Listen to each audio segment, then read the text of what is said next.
When you think about American government, one figure probably springs to mind almost instantly. Seen everywhere, carries all the hopes, maybe the fears too, of the whole The country. president, yeah, Yeah, instantly recognizable. exactly. And the people who designed the Constitution, the framers, they knew they needed someone strong at the top to actually, well, run things. But they were also deeply suspicious of too much power, right? They just fought a war over that.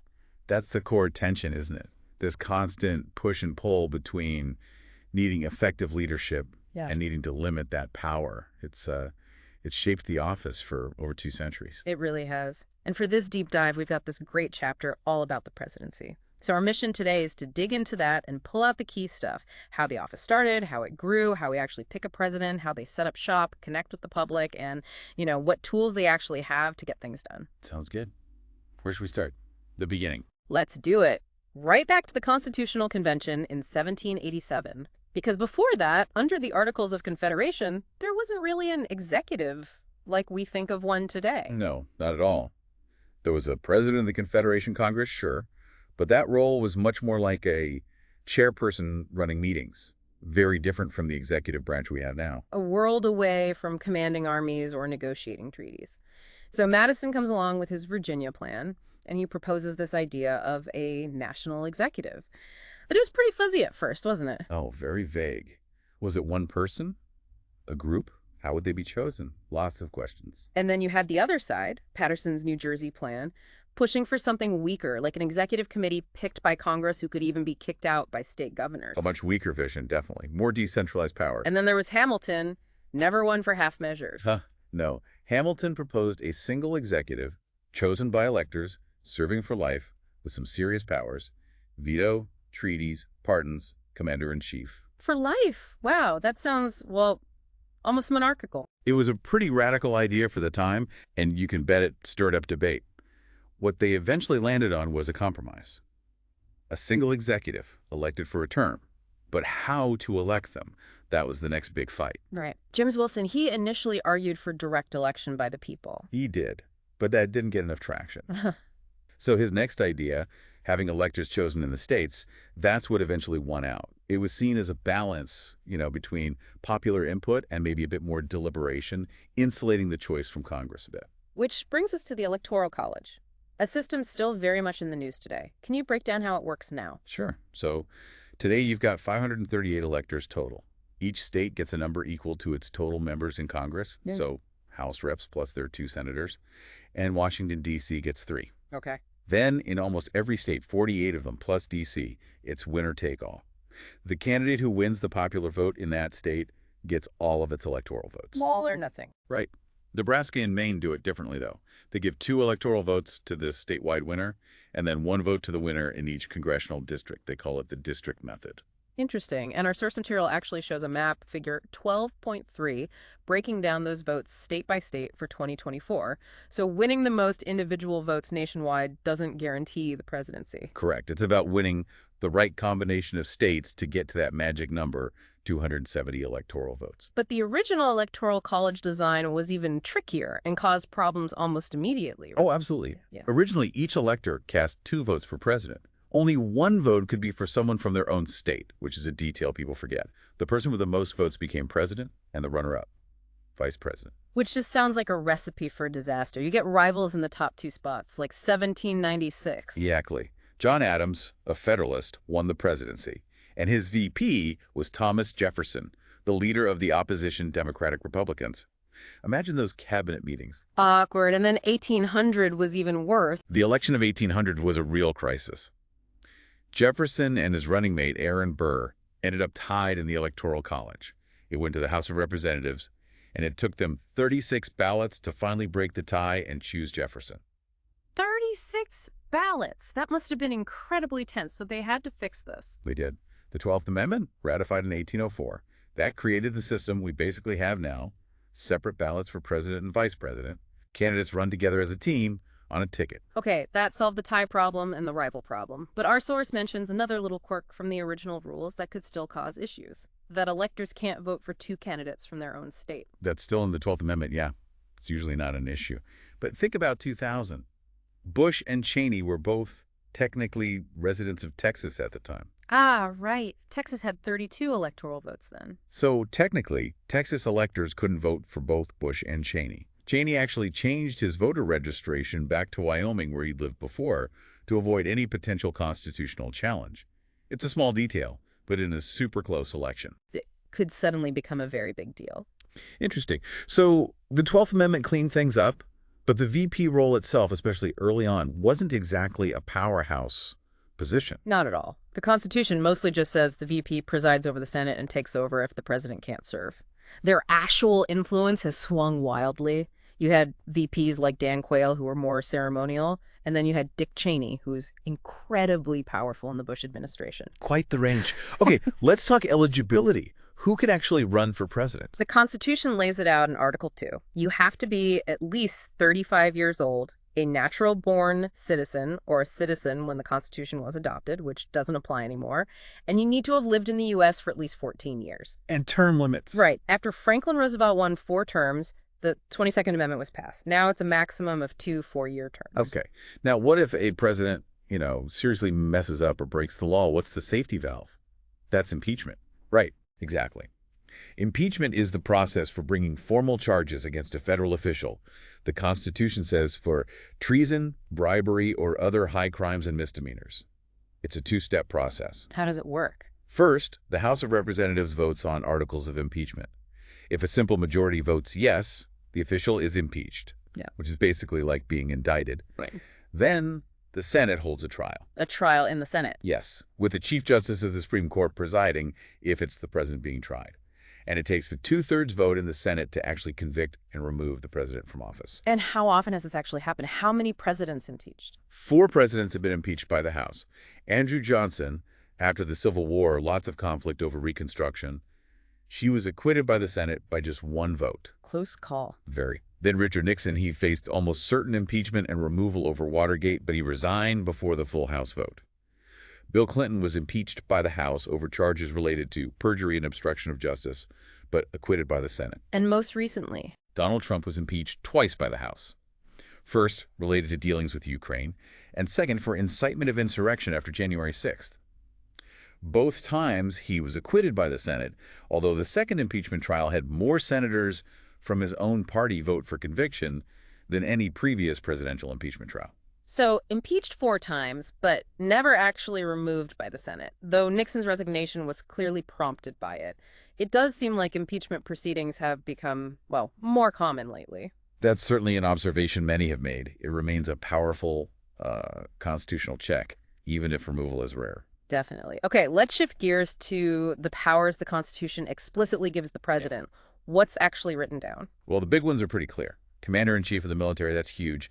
Power to negotiate treaties, but this is a big, but needs 2/3 of the Senate to agree. The advice and consent role. Precisely.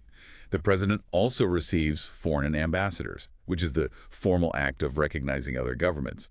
There's the take care clause, basically. The president has to make sure laws are enforced, and the pardon power presidents can pardon federal offenses, except, notably, in cases of impeachment.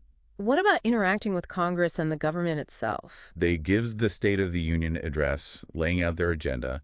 They can call Congress into special session. They have the veto power over legislation, though Congress can override that with a 2/3 vote in both chambers. So a check on a check. Right. Presidents can also recommend laws, ask for written opinions from the heads of executive departments, nominate federal judges, including Supreme Court justices, and appoint other officials, military officers, ambassadors. It's a long list. It sounds like a lot, but you often hear about presidential power expanding over time. How did the office grow beyond just these listed powers? It really started right away with Washington. He created the cabinet heads of departments acting as advisors. That's not explicitly in the Constitution. He also issued a neutrality proclamation in 1793, asserting a lot of authority in foreign affairs. Setting precedents early on. Exactly. And others followed. John Adams fought an undeclared naval war. Jefferson made the Louisiana Purchase a massive land acquisition he wasn't even sure was fully constitutional. Monroe issued his doctrine. Andrew Jackson really ramped up the use of the veto as a policy weapon, not just on constitutional grounds. And war seems to be a recurring theme in expanding power. Definitely. Polk's actions around the Mexican-American War were a big step in presidential war-making. But Lincoln, during the Civil War, took truly unprecedented steps, suspending habeas corpus, issuing the Emancipation Proclamation based on military necessity, actions unthinkable in peacetime. Then we get into the 20th century, and things seem to accelerate. They really do. That phrase in Article 2, the executive power shall be vested in a president, gets interpreted more and more broadly. The government itself grows bigger, more agencies, more complexity that naturally funnels more administrative power to the president. And new tools emerge. Yes. Things like executive privilege. The idea presidents can withhold information gets developed, building on early examples. Executive orders become much more common directives with the force of law, bypassing Congress. Right. Presidents start using signing statements to say how they interpret a law they're signing. Kind of like adding their own footnotes to the law. Sort of, yeah. Yeah. And executive agreements become huge and foreign policy international deals made without needing that two-thirds Senate vote for a formal treaty. And then there's the budget. Ah, the power of the purse. How did the president get so involved there? That was really solidified by the Budget and Accounting Act of 1921. Before that, budgeting was kind of chaotic, very piecemeal in Congress. This act made the president responsible for submitting the first comprehensive federal budget proposal each year. Giving them huge agenda-setting power. Absolutely. Yep. It also created the Bureau of the Budget, which we now know as the Office of Management and Budget, or OMB, a powerful executive agency. So it wasn't just ambitious presidents. There were laws, interpretations, and just bigger forces at play. Exactly. The country got bigger, the economy more complex, people started looking to the federal government and thus the president for more solutions. America's role in the world grew dramatically, elevating the president on the global stage. And technology, media. Huge factors. Radio, then TV, now the internet and social media, they give presidents a direct line to the public that earlier presidents couldn't have dreamed of. And major crises, the Great Depression, World Wars, the Cold War, and 9/11, they all tend to centralize power and focus attention on the presidency. Okay, so that's how the office was designed and how it grew. Let's talk about how someone actually gets the job. The election process has changed a lot, too. A huge evolution there. We already talked about the original Electoral College mess. But the rise of political parties really changed everything, creating separate stages, nomination within the party, then the general election. And early on, nominations were decided by the King Caucus. This sounds pretty smoky room. It was. Basically, party members already in Congress would get together and pick their nominee. Very elite, not much popular input.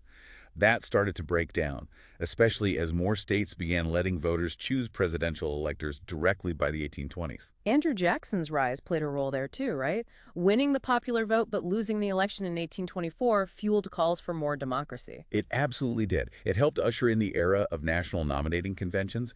For decades, these were the big events where parties chose their candidates, often after a lot of floor fights and backroom deals. But then came primaries. Yes, starting in the early 20th century, some states introduced primary elections, letting voters weigh in directly.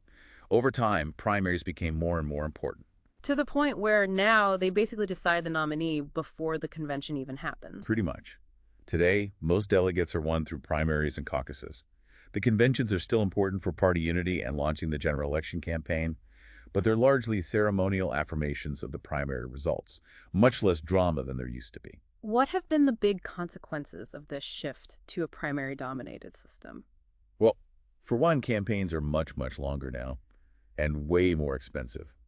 Kennedy announced in January 1960 for the November election. Hillary Clinton announced almost 2 years before the 2008 election. Wow, quite a difference. Yeah. You also get way more debates between candidates vying for the nomination. And importantly, it's opened the door for candidates who aren't necessarily the establishment choice, party outsiders, to build momentum and win. Think Reagan's early runs, Bill Clinton, Sanders, Trump. So primaries test broad voter appeal within the party, while caucuses maybe test organizational strength more? That's a good way to put it. Caucuses are local meetings. They require more commitment and organization to get your supporters to turn out. Primaries are more like regular elections. And how delegates are awarded varies too. Some states are winner-take-all, others are proportional. And the order of these contests matters a lot, doesn't it? Iowa, New Hampshire. Hugely important. Early wins build momentum, attract media attention, and bring in donations. Poor showings can end campaigns quickly. Then you have things like Super Tuesday, where many states vote at once, often solidifying the frontrunner. And the conventions, as you said, become less about choosing and more about rallying the party. Right. By the 70s and 80s, the suspense was mostly gone. They became carefully managed TV productions aimed at the general election audience. Yeah. News coverage even declined because the outcome was usually known. Okay, so the nominee is chosen. Then we have the general election. We touched on the early problems and the 12th Amendment fixing the tie-rival issue. Yes, the 12th Amendment mandated separate votes for president and VP, needing a majority of electoral votes to win. Since then, the House has only picked the president once, in 1824, and the Senate picked the VP once, in 1836. But the big controversy now is when the popular vote winner loses the election. That's the main point of contention. It's happened multiple times, 1876, 1888, and then famously in 2000 with Gore versus Bush, and 2016 with Clinton versus Trump. Which inevitably brings us back to the debate over the Electoral College itself. What are the main arguments for keeping it? Proponents usually emphasize federalism, giving smaller states a voice they might lose in a purely popular vote. They argue it promotes national unity by forcing candidates to build broader coalitions across different states and regions, rather than just focusing on big cities. And some argue it reinforces the two-party system, preventing the chaos of multiple splinter parties. And the arguments against it? Critics say it's fundamentally undemocratic, violates the one-person, one-vote principle, because votes in smaller states mathematically count more. It allows the popular vote loser to win, which they argue undermines legitimacy. It can depress turnout in safe states where the outcome seems predetermined, and there's the small theoretical risk of faithless electors who don't vote as pledged. Despite all the debate, major reform seems unlikely. It's proven very difficult. Constitutional amendments are hard to pass, and states that benefit from the current system are reluctant to change it. Have there been concrete proposals for reform, though? Oh, yes. The most straightforward is just moving to a national popular vote. Another idea is proportional allocation, dividing each state's electoral votes based on the popular vote percentage within that state instead of winner-take-all. And that compact idea? Right, the National Popular Vote Interstate Compact. States in the compact agree to award all their electoral votes to whoever wins the national popular vote, but only once enough states join to guarantee that winner gets 270 electoral votes. It's a way to potentially achieve a popular vote outcome without amending the Constitution. Fascinating workaround. Then, of course, general elections mean debates and endless talk about campaign finance. Absolutely. The costs just keep going up. Candidates often opt out of public funding now to avoid spending limits.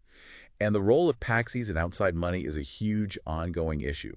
But eventually, Election Day arrives that first Tuesday after the first Monday in November. Then weeks later, Congress formally counts the electoral votes, and it's official. Okay, victory. But the work is just beginning. Transitioning from campaigning to actually governing, that's a massive shift. Huge. That period between the election and inauguration, the transition, is critical. Ideally, the outgoing and incoming teams cooperate, share information. The General Services Administration provides logistical support, but the president-elect's own team has to hit the ground running, picking people, planning policies. And then Inauguration Day, the formal handover. Right, and one of the very first big jobs is picking the cabinet. Washington started with 4. Now it's typically 15 department heads. And some are considered more inner circle than others. Usually, yes. State, Treasury, Defense, and Justice are often called the inner cabinet because their roles are so central. When choosing, presidents look at ability, expertise, political connections, reputation. And increasingly, diversity seems to be a factor, too, that EGG strategy. Yes, ethnicity, gender, geography. Presidents often try to build a cabinet that looks, in some ways, like the country itself. It's about representation, but also about bringing different perspectives to the table. But these picks aren't automatic. They need Senate confirmation. Correct. The Senate has to give its advice and consent. Most get through, but sometimes nominees run into trouble. Maybe questions about their past, qualifications, potential conflicts of interest. John Tower for Defense Secretary, Zoe Baird for Attorney General. Those are famous examples of nominations that failed or were withdrawn. Though outright rejection is still pretty rare. It is. Sometimes it's more about partisan battles delaying things, but usually presidents get their cabinet confirmed. And it's not just the cabinet. Thousands of other jobs need Senate approval, too, right? Agency heads, regulators, ambassadors. Yes, heads of the IRS, CIA, EPA, the Fed chair, the director of OMB, which is a really powerful budget position, plus all the ambassadors. It's a massive staffing challenge. And the Senate's role in this has gotten more, shall we say, contentious over time. It seems that way. Historically, the Senate guarded its role, and sometimes nominees were rejected for various reasons. Fishborn way back under Washington, Haynesworth and Carswell under Nixon, Tower under Bush Sr.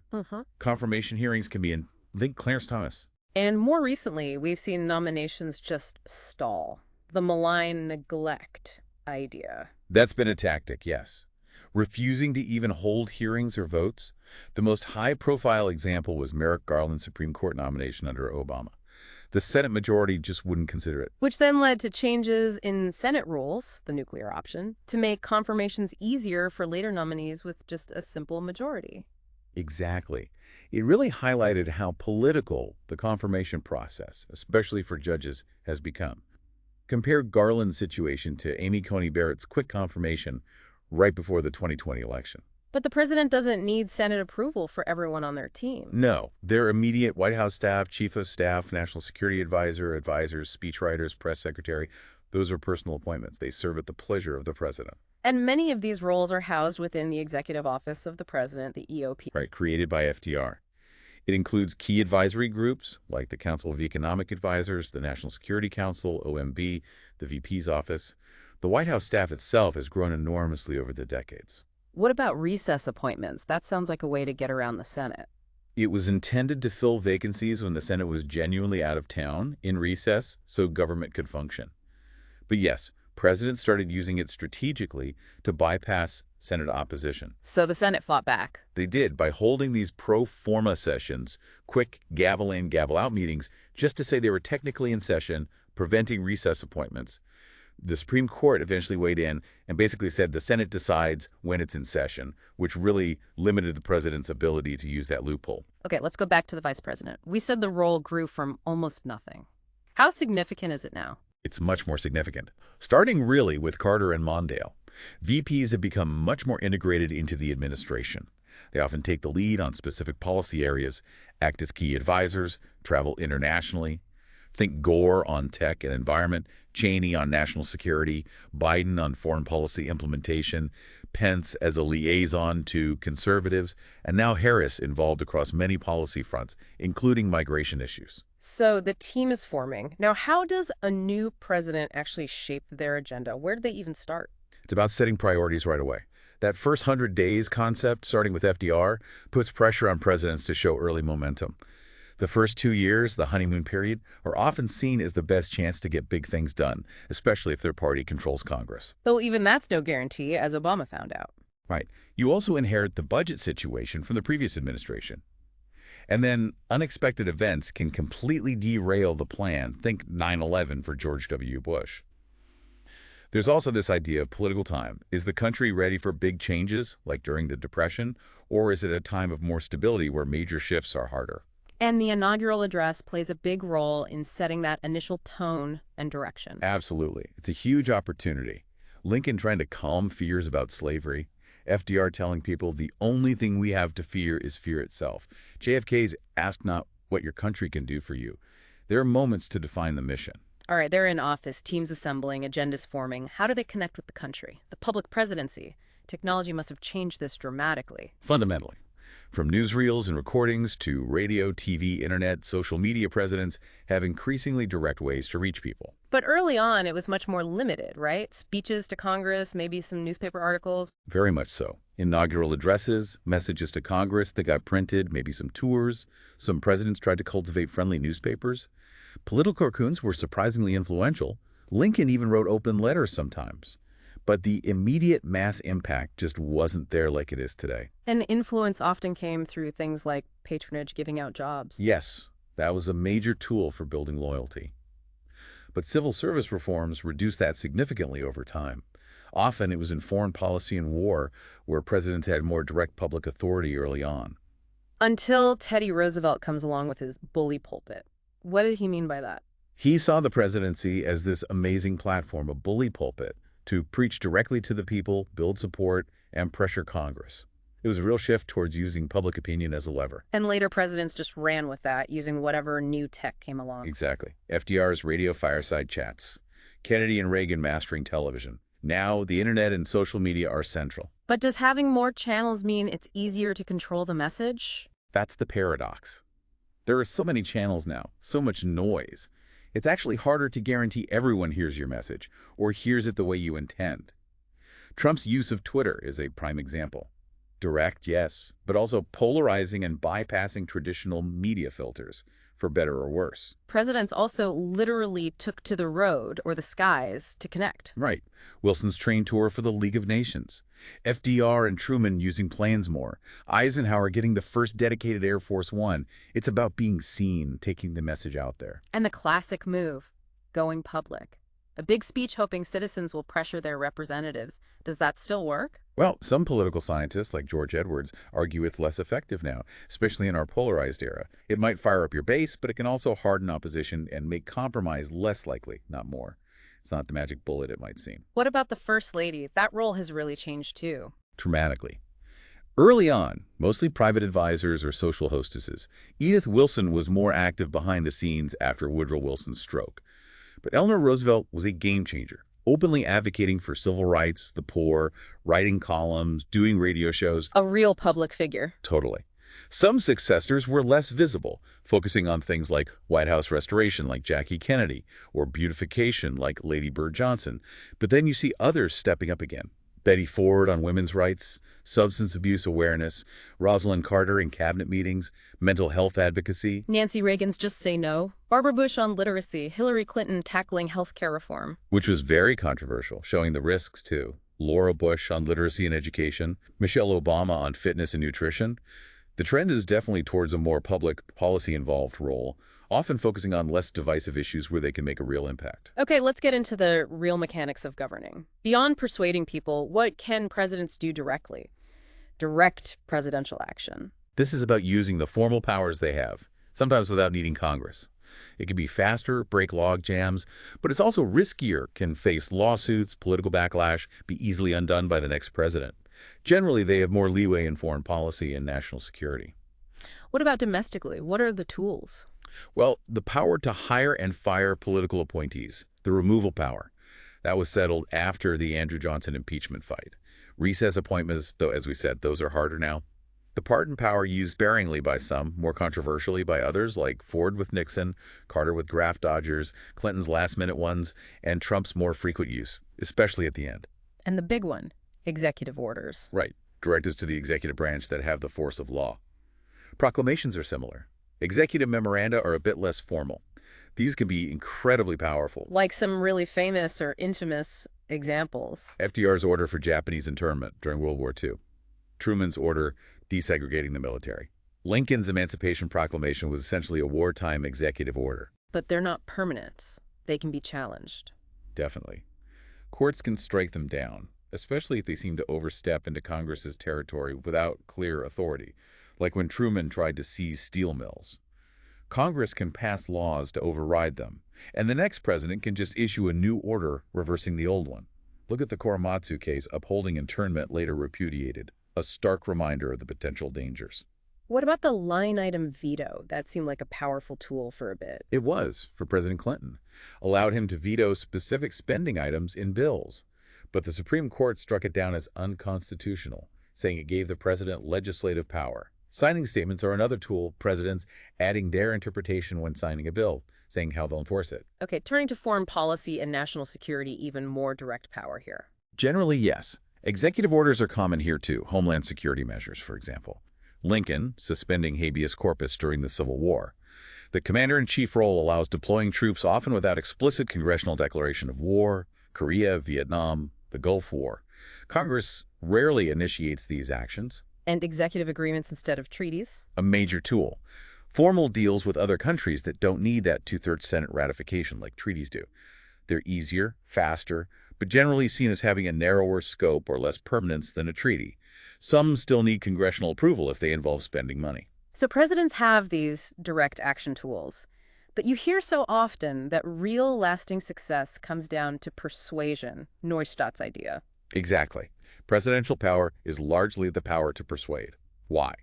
Because things achieved through legislation, through building consensus, are much harder to undo than an executive order. Think Obamacare passed by Congress, survived court challenges, harder for opponents to simply erase. Who do they need to persuade?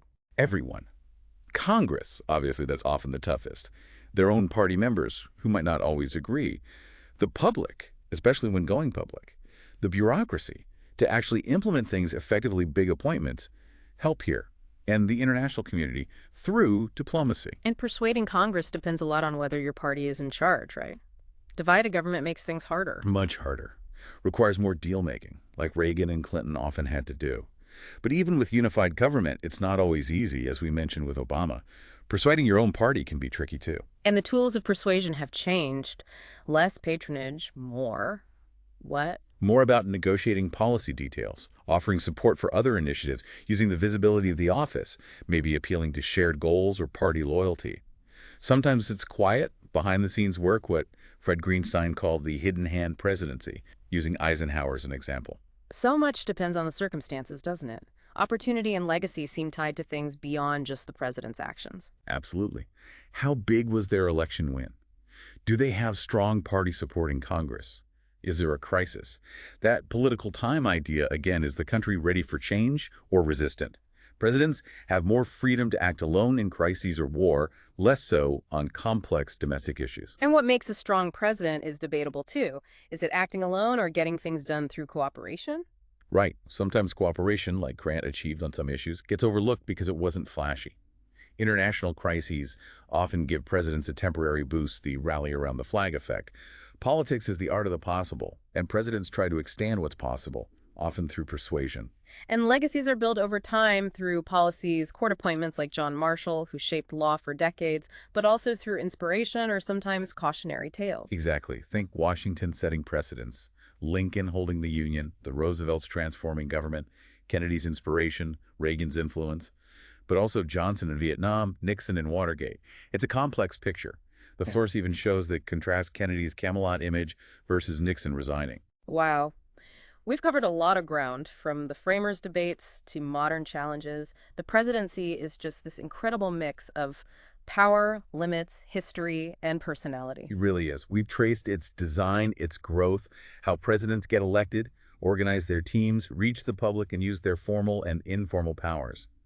Hopefully, digging into all this gives you a much clearer picture of how this central office actually functions. Absolutely. Understanding these dynamics, the rules, the history, the strategies, is such a shortcut to making sense of American government day to day. So here's something to chew on as we wrap up. Thinking about everything we discussed, what aspect of presidential power, or maybe a limitation on that power, strikes you as the most significant or maybe the most surprising right now in today's world? And why might that be? What does it tell us about where we are politically? It's definitely worth thinking about. We hope you'll keep exploring this vital topic and thinking critically about the presidency's role.